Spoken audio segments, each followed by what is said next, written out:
खबर शामिल करते हैं मुबारकपुर से। राव मोहम्मद नदीम की रिपोर्ट के मुताबिक कायद मोहतरम हाफिज मोहम्मद यूनुस मरहूम का लगाया हुआ पौधा जो आज दरख्त बन चुका है, काफिला सफीरान अमन अब्दुल अलीम की सरबराही में 15 जुलाई 2023 को मुबारकपुर आमद। मोअज़्ज़िज़ीन इलाका, मकामी इंतज़ामिया, मुत्तहिदा मरकज़ी अंजुमन ताजरान मुबारकपुर ने अपनी टीम के साथ इस्तकबाल किया। मदरसा रियाज हुसैन बलोच मरहूम में अमन का पैगाम दिया, जिसमें तमाम मसालिक के लोग मौजूद थे। प्रोग्राम का आगाज़ तिलावत कुरान पाक से हुआ। हाफिज़ मोहम्मद यूनुस के इसाले सवाब के लिए फातिहा ख़्वानी कराई गई।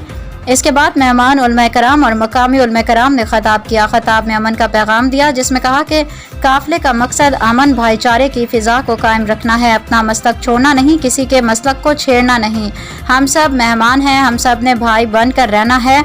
सेक्रेटरी जनरल खान अमीन इस्लाम ने प्रोग्राम के अख्ताम पर सब शुरका का शुक्रिया अदा किया।